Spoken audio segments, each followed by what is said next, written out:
I'm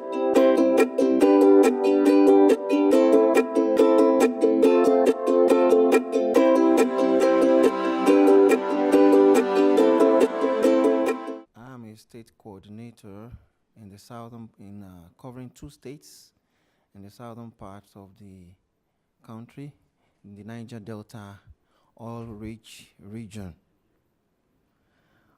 Okay, and can we just go ahead? So, this is how Nigeria looks geographically on the global map. There are 36 states with each one having an executive governor, and the Federal Capital Territory just about in the middle where you have the red box, that's Abuja. The commercial capital actually is Lagos. Lagos is more popular. Okay, so some few facts about Nigeria. Geographically, it is 924 square kilometers in size, with an estimated population by end of 2017 as 190 million, most black populous nation in the world. Okay, then so many ethnic groups, 350 with different languages, and mutually they don't understand themselves. So, but principally, we have 3 main ethnic groups. In the southeast, the Igbos, and form about 18% of the entire population. Then in the southwest, where I am from, about 21% of the population, and the Hausa Fulani, predominantly in the northern part, form the 29% of the population. Official language is English because of British colonialism. Okay, so, and Nigeria is currently the largest economy in Africa with about 400 billion gross domestic product, and the main source of the economy is export of oil, petroleum. It's about 90%, and it forms 70% of government revenue. So this afternoon, I'll be looking at the impact of leadership in implementing ISO 37001, the anti-bribery management system standards. But I would like to just give a little background. I'm using Nigeria as an example of a developing country. So in developing country, what are the underlying factors to corruption? One is the political system. The political system mostly, sometimes is presidential, and then there are those that have the parliamentary system also, that have a prime minister and the rest of that. But in the constitution of most of the black nations, especially in Africa, the constitution gives overall powers to the president or the prime minister. So, and it makes such a person demonstrate absolute power. So that's one reason you have corruption. It decides, it vetoes without recourse to anybody. Then in Africa too, we have the social cultural system. In the ethnic groups, we have like leaders or chiefs or paramount rulers who also have absolute authority over their subjects. So they wield this authority over the subjects, and though whatever they like, nobody can question, nobody can query. So these are some of the reasons. Then the level of poverty is so very, very high. In Nigeria, as we speak today, more than 36% of the population lives below $1.9 dollars per day, based on the World Bank's analysis. So, because of the level of poverty, you find corruption is very, very rampant. Then, increased population. As we speak today in Nigeria, on the government side, basically, an average family has 4 children, average. So, but predominantly in the north, you have polygamy very, very rampant. So you just see the population skyrocketing, exploding, and beyond the control of the government. So if you have a population that is far higher than your GDP per capita income, then it's tantamount to poverty, and it breeds room for corruption. Another underlying factor is lack of transparency in business. Because the executives at the various levels exercise absolute power, they do a lot of shady businesses.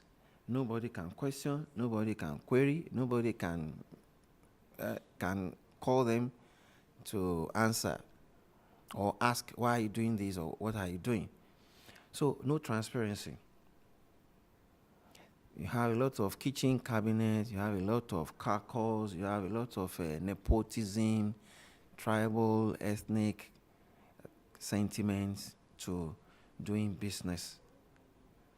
Then, one other thing paramount in sub-Saharan Africa is cash-based business environment. Most businesses are transacted using exchange of cash. So, and you know, if you have physical cash in the system, so much of it, you are encouraging corruption. So it's another underlying factor to increase corruption in Nigeria, for example. Then low level of education. Out of about every 5 Nigerian, you get about 2 to 3 that are stark illiterate. So it's whatever you tell them, they accept. But let's look at the brighter side now. On the brighter side, I work for the National Standards Body, as explained earlier, and one of the things we have done is to adopt the ISO 37001 as a national standard in Nigeria. And that was concluded in January 2018.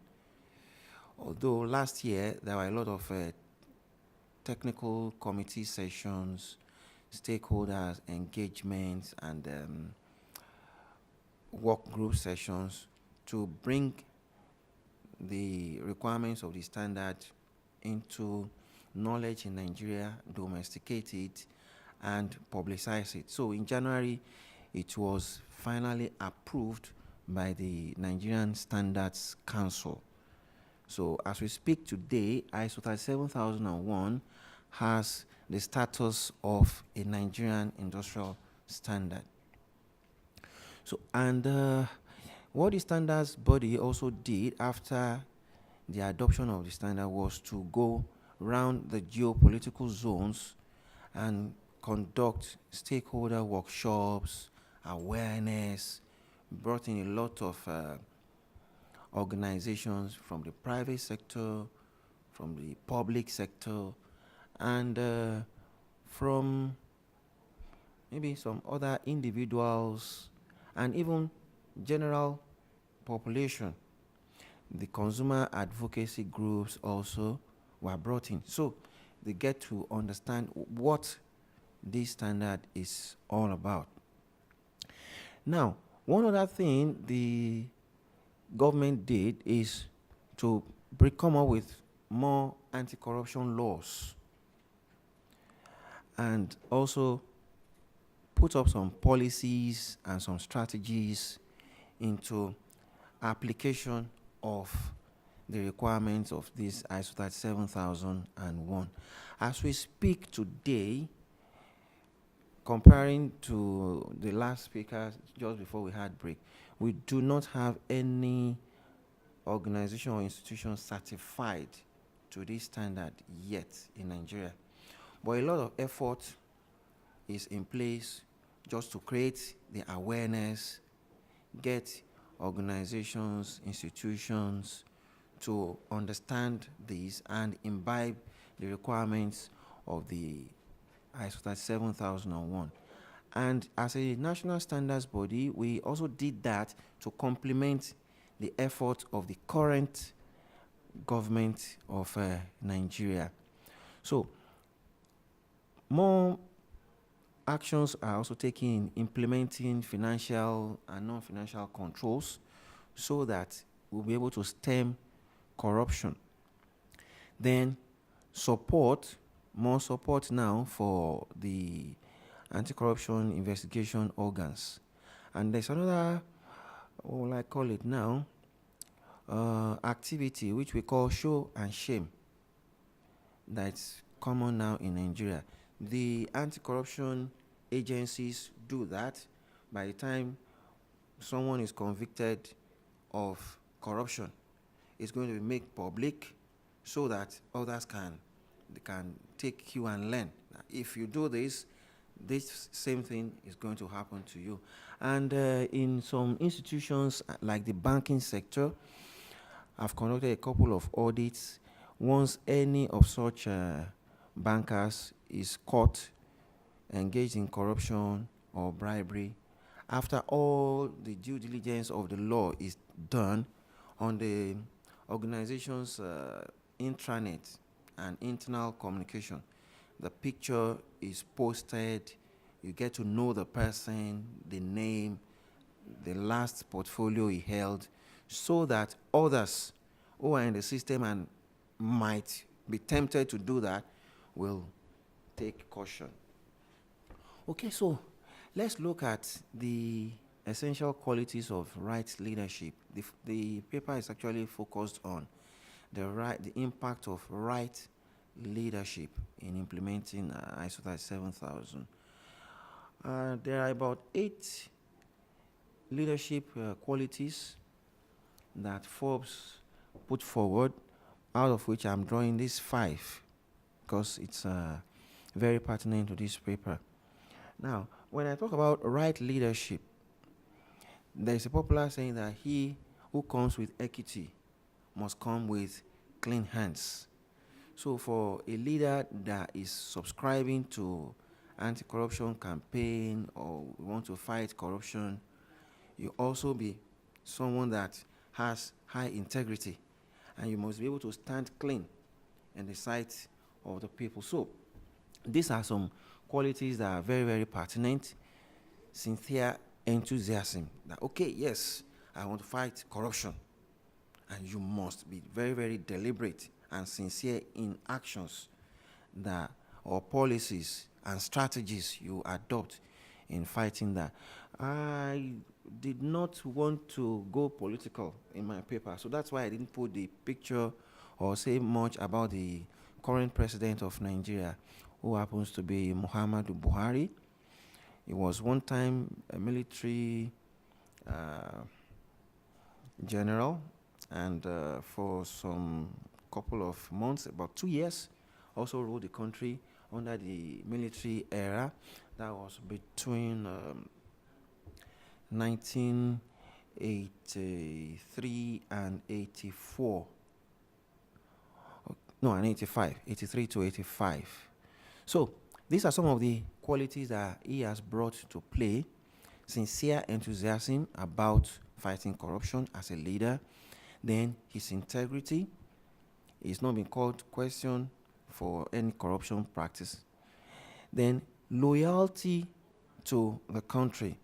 Now, unfortunately, in sub-Saharan Africa, we don't have much of national loyalty like we have in the developed world. You see an average, I'm sorry to say this, that you see an average American saying, America first. We don't have that back in sub-Saharan Africa. So a leader who wants to fight corruption definitely must show his loyalty and commitment to the anti-corruption campaign. Then decisiveness on actions and strategies that one will want to apply is very, very key. And not minding whose ox is God. I'll tell you one thing about our president. He had to sacrifice one of his close aides, the secretary to the federal government, when he was accused of corruption. He said, the gentleman must go. You are accused of corruption, so you must leave the government. So that is one essential quality of right leadership in fighting corruption. And also communication. Communication. Our president did not fail to always say it while he was campaigning, I will fight corruption. Number one objective of his government is to fight corruption. Everywhere he goes, fight corruption, fight corruption. So he communicates it, he says it at his speeches, usually at independence anniversaries. He keeps mentioning and harping on it at New Year days, pleasantries and goodwill messages. He says it that his government is out to fight corruption. Although we know that fighting corruption can be dangerous. Sometimes you have to pay for it. Okay, so let's look at the Nigerian perspective. What the current government has been able to do. One of it is to strengthen the existing anti-corruption laws. Now, by the time the present government comes in, there was a question, sorry to digress a little, there was a question in the last session about certification to 37,001, that certifying to 37,001 actually does not mean that there will not be corruption. But it just shows that you have a structure and a framework in place to prevent corruption. So now, same in Nigeria. I said we've not had any organization certified, but at a national level, there's a whole lot of awareness about fighting corruption and bribery. And you know, bribery is the main focus in corruption, giving something in exchange for or for benefits or for favors and the rest of that. So it is very, very common. So one thing the government had to do is to strengthen the existing anti-corruption laws. We have a Money Laundering Act in Nigeria. I had said earlier on that in the developing countries, you have a lot of business done by exchange of cash. So in Nigeria today, it is a crime to go around with a certain number of, a certain quantity of cash. If you are caught, it's already a criminal offense. So formally, you see a lot of politicians, a lot of business people pack a lot of money in their boot, in their homes, move around with cash and all the rest of that. But now, because of the Money Laundering Act, it is a criminal offense. And the banking sector also is under a liability to expose either individuals or corporate organizations if you have certain amount of inflow into your account. They have every obligation to alert the anti-corruption organs of the government. For an individual account, you can't receive more than 5 million naira in one single transaction inflow into your account. It should be questioned. Then for corporate account, you cannot receive from an individual now. From an individual, you have a transfer of that, then the bank definitely will alert. They will send an alert to the anti-corruption agency.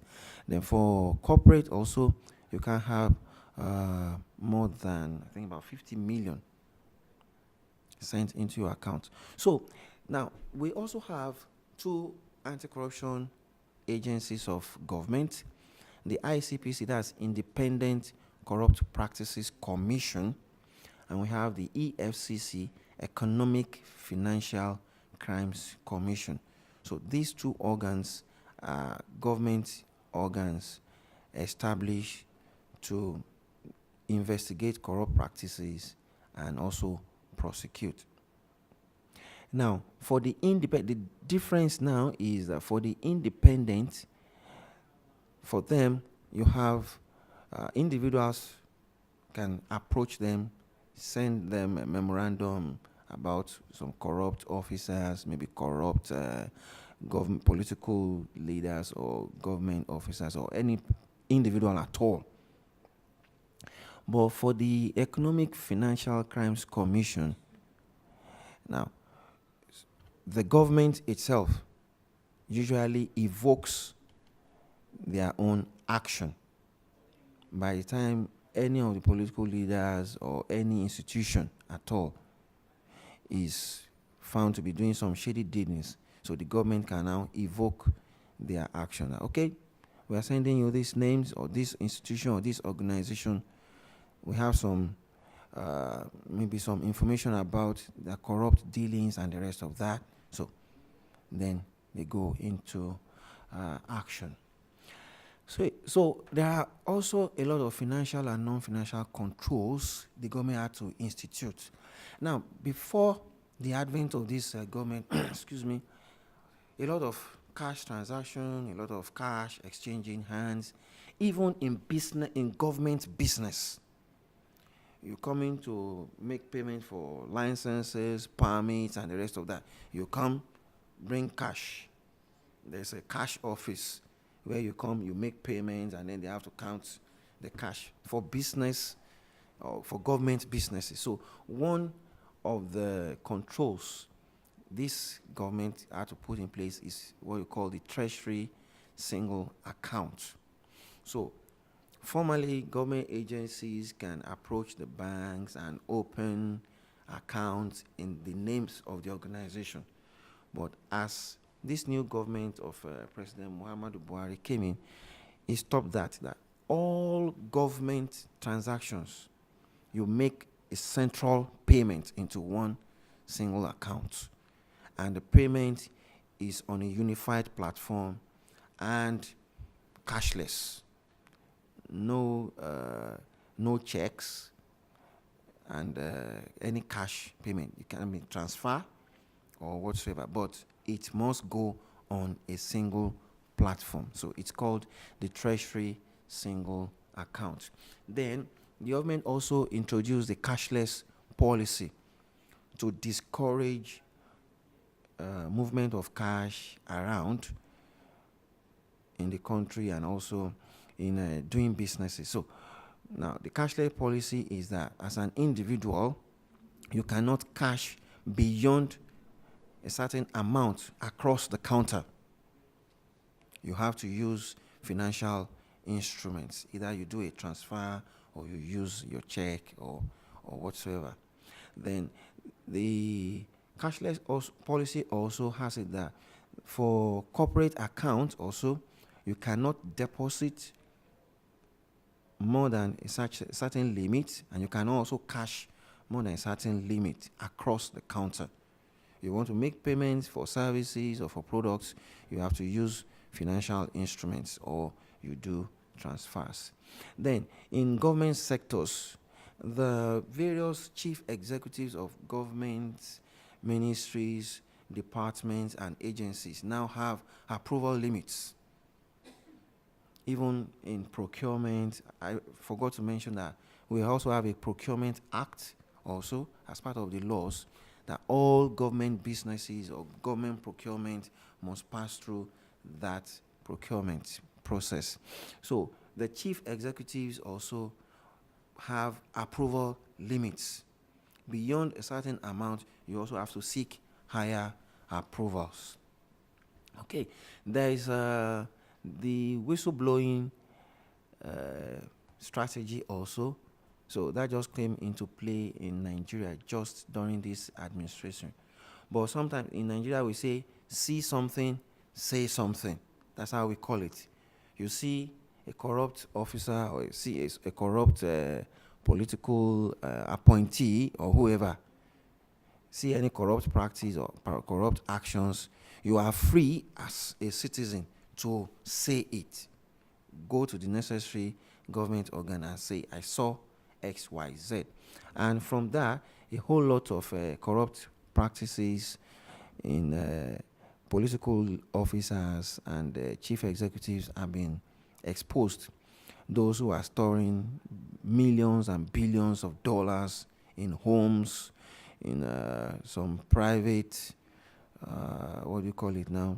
Private, okay, well, I say vaults. Yes, in Nigeria, some people have private vaults. So those who get to know, because definitely the individual will not bring the money in there himself. He uses sometimes his family members or his aides. So such people also are encouraged to say something. And there is a reward system for a whistleblower in Nigeria. I think it's 5% of the total money recovered. Oh yeah, 5%. Yes.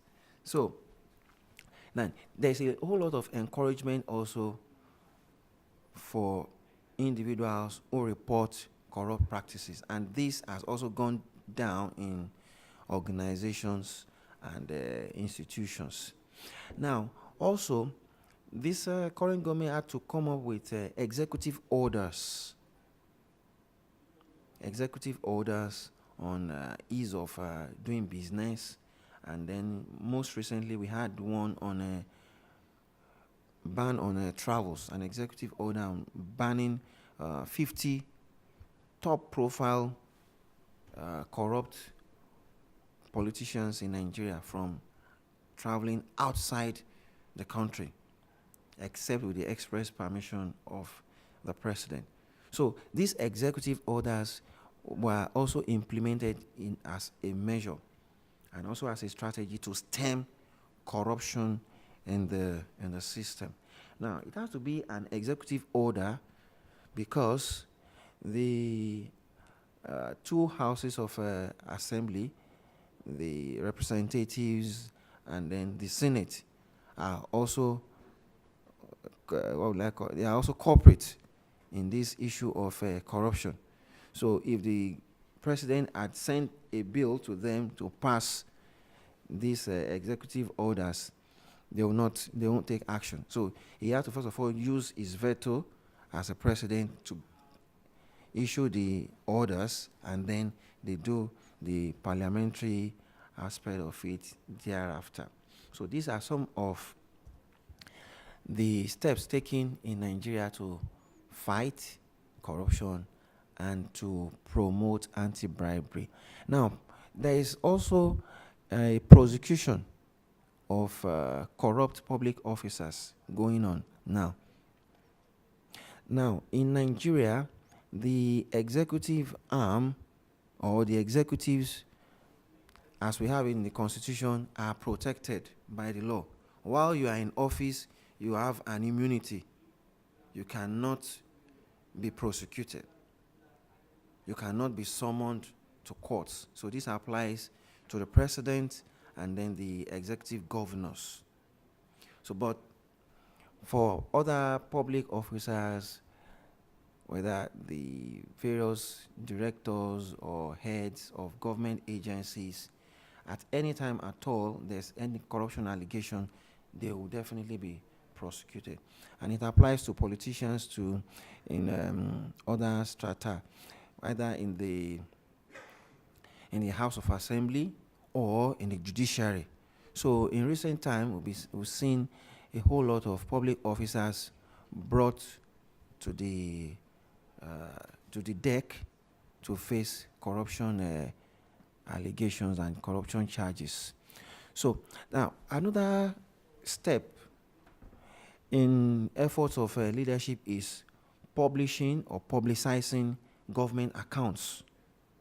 You know, I said earlier on that in the undeveloped or developing countries, let me say, one reason why you have corruption is because a whole lot of things are done in enclosure, no transparency. So as we have it now, the government publishes its accounts in public newspapers, national dailies, and sometimes on the news media. It is announced. Now, what happens in Nigeria is because the main source of income is the oil. So whatever accrues to the government is shared between the federal, the state, and then the local council. They have a sharing formula. So, but you find out that at the lower level, the executive governors and the heads of the local councils just use the money or pocket the money because nobody knows what they are giving. So what the federal does is at any particular time, such disbursement is made. It is published and is in full public glare that, okay, this quarter, this amount of money is given to this particular state, is given to this particular local council for the federation account. So publicizing government accounts also is an effort and also part of the right leadership. Then we have to also establish policies on foreign currencies. Formerly, before the advent of the current government in Nigeria, we have a lot of businesses got to a particular time that because those who are affluent, who have money, who want to show that, yes, I have money, they start transacting businesses in foreign currencies, usually the US dollars. They sell properties, give out properties, give out either apartments. You can only rent apartments if you pay in US dollars, or they have their institutions or some of their business organizations transact business in US dollars. So the government had to come up with a policy that no, that can no longer happen because it put a lot of pressure on the US dollars and also on the demand for US dollars, and it's a negative stimulant to the economy. So the policy had to also be put forward that no transaction of businesses within the country in foreign currency. And all transactions now on banking transactions, even individual accounts, the banks will have to sign an agreement with the Economic and Financial Crimes Commission so that the anti-corruption agency can view individual accounts of suspected corrupt individuals. So because we have to now have a unified accounting system, the Central Bank of Nigeria had to come up with that platform, and all accounts in Nigeria now have what we call the 10-digit account number system. So all these are linked, all the banks are linked on one platform, and the Central Bank of Nigeria can see what happens in various accounts. Then automation of direct payment to the government. Any payment to government now is automated. One of the executive orders was actually to automate government business and practices and activities. So a whole lot of government ministries, departments, and agencies were asked to automate their processes and their procedures and make them accessible to all the stakeholders and whoever will want to do business with government. So it's also one of the steps that has been implemented to stem corruption. So you don't come to any government office and make any cash payment. You can sit in the comfort of your room, go on the organization's website, do whatever you want to do. You get to the payment portal and you do your payment. And it has made life so easy and also has stemmed a lot of corrupt practices. Okay, now also a great deal of transparency exists now in government activities and businesses, because all government institutions in the country were instructed to apply the .gov.ng domain name for all ministries, departments, and agencies of government in Nigeria. All their websites is on the same domain, so .gov.ng. So it brings about a lot of transparency. You can check any organization up, any government institution, check them up online, know what they do, see how the procedures and the flow processes are, and it makes government's business a whole lot more transparent, and it also stemmed corruption. Formerly, you apply to a government institution, maybe for a certificate or a permit or whatsoever, and you don't have a full understanding of what the process is going to be like, how long it's going to take.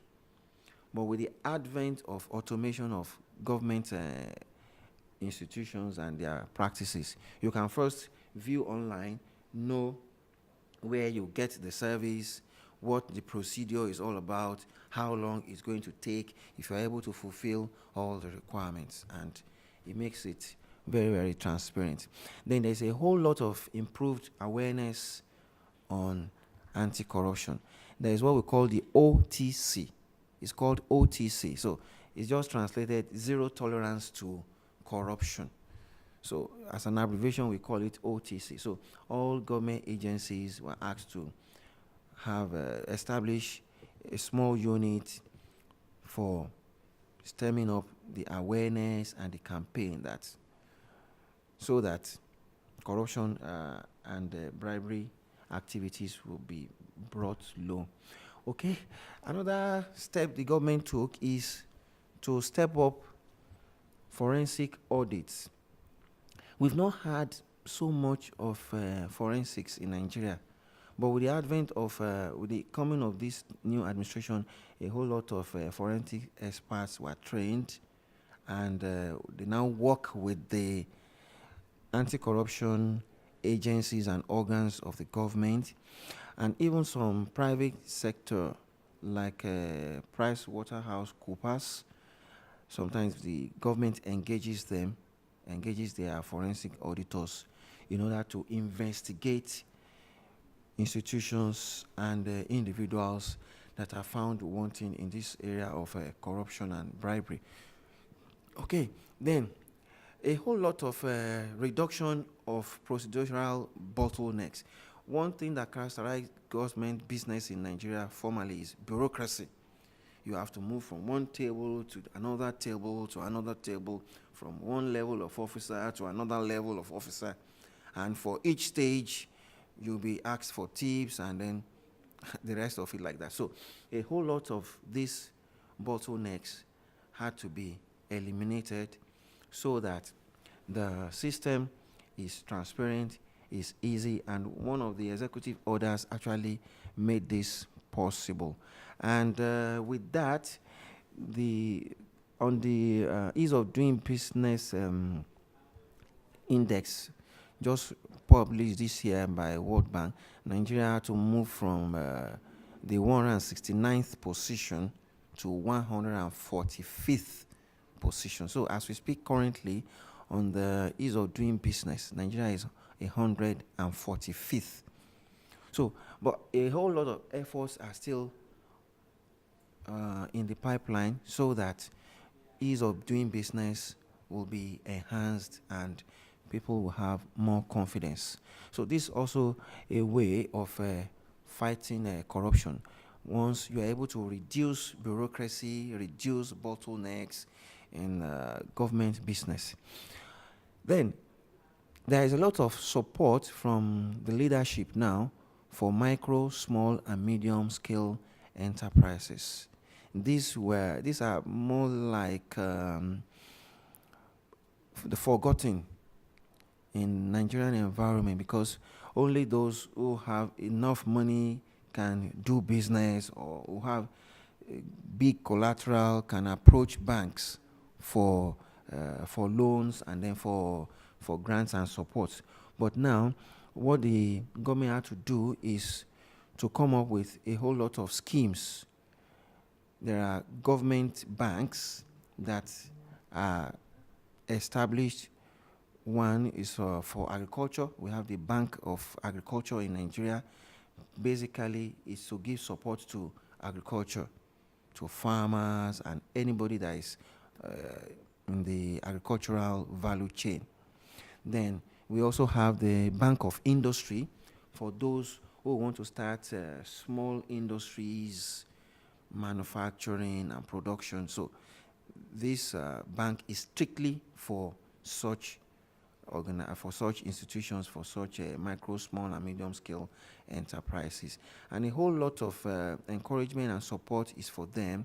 Currently, as we speak, the Vice President of Nigeria champions what we call the micro, small, and medium-scale enterprises clinics across the Federation, where these small and micro-scale enterprises are brought together to exhibit what they are doing, their ingenuity, maybe in works of art or in what do we call it, processing of agricultural products, whatever they are engaged in.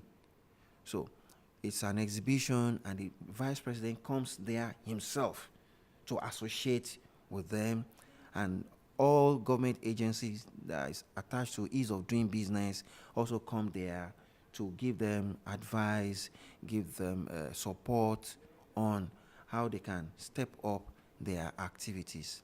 So these are some of the support from the leadership.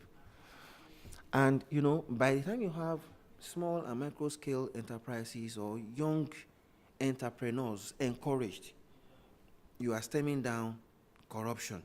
They are not looking for how to make money very fast or engaging in corrupt practices or allowing corrupt politicians or leaders to engage them to perpetrate any corrupt activity or any corrupt action. So there's a whole lot of support for small micro-scale enterprises. Then the government at a particular time also looked at the charges for the various services it offers and how to do. Look, if you are trying to encourage business, let's stem down, let's give a reduction and a discount. So for a whole lot of government activities and permits and the rest of that now, so there's reduction.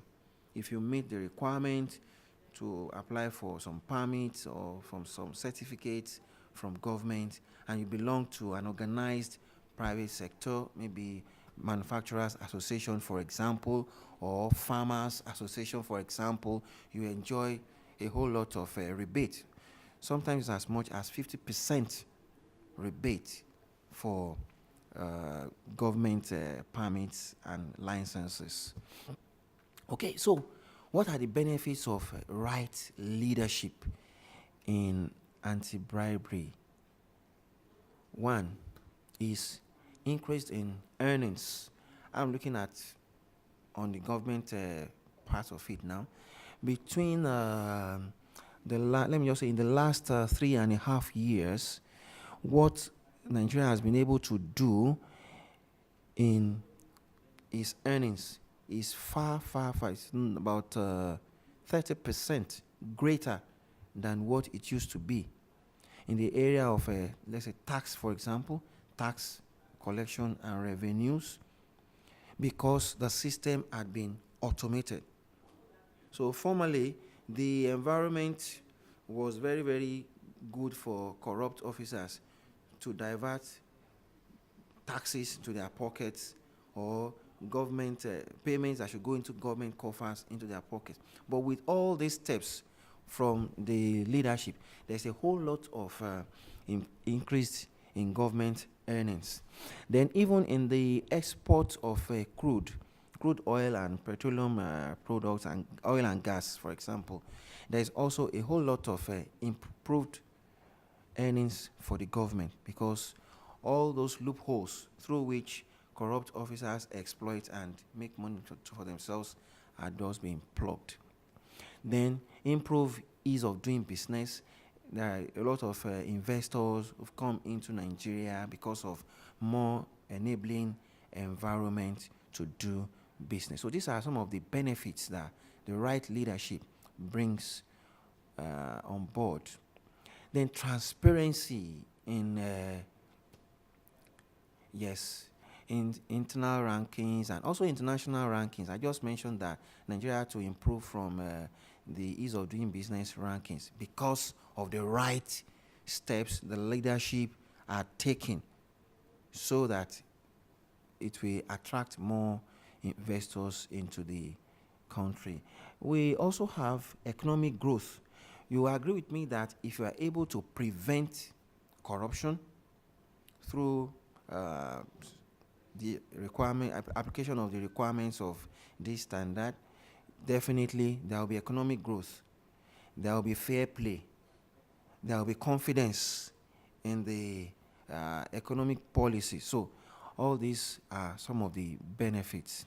You also have diversification of the economy. I had said earlier on that 90% of Nigeria's economy is on oil. But with the enabling environment created, there's a whole lot now of diversification of the economy into agriculture, then into the entertainment industry. In Nigeria, I think Nigeria has now the third largest movie industry in the world.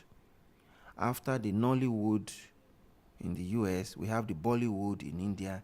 Oh no, the Hollywood rather in the US, then you have the Bollywood in India, then we have the Nollywood in Nigeria.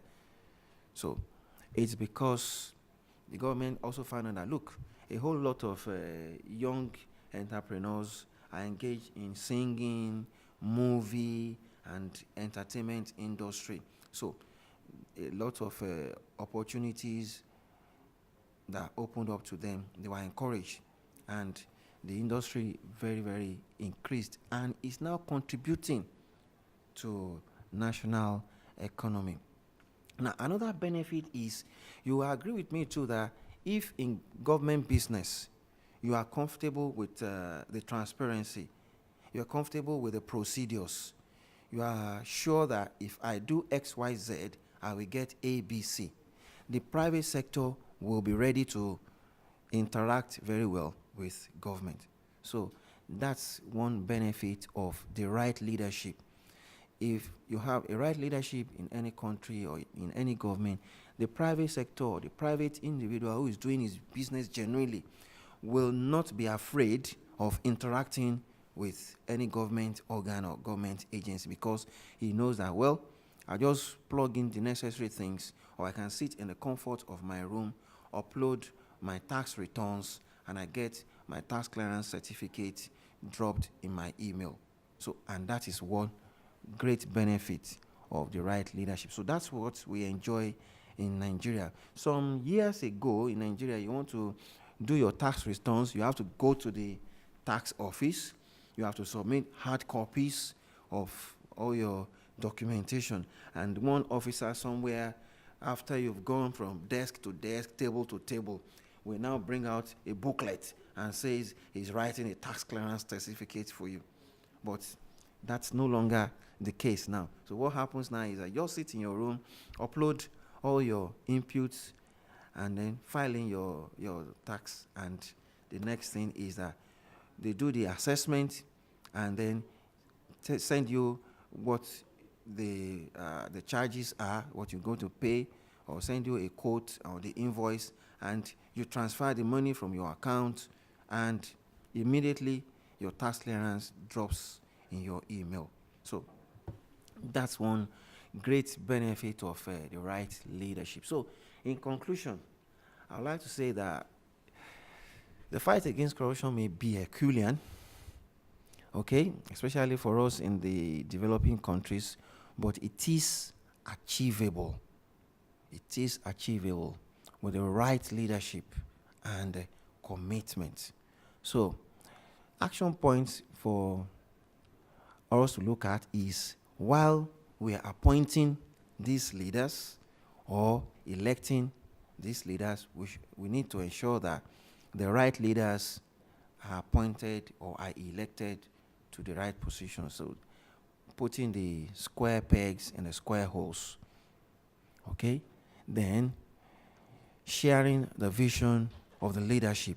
Like in Nigeria today, all the various heads of government ministries, departments, and agencies have to now key into the vision of the president, that everybody, you have to line up in the fight against corruption. They have responsibilities to implement some controls and enforce those controls. Okay, thank you for listening.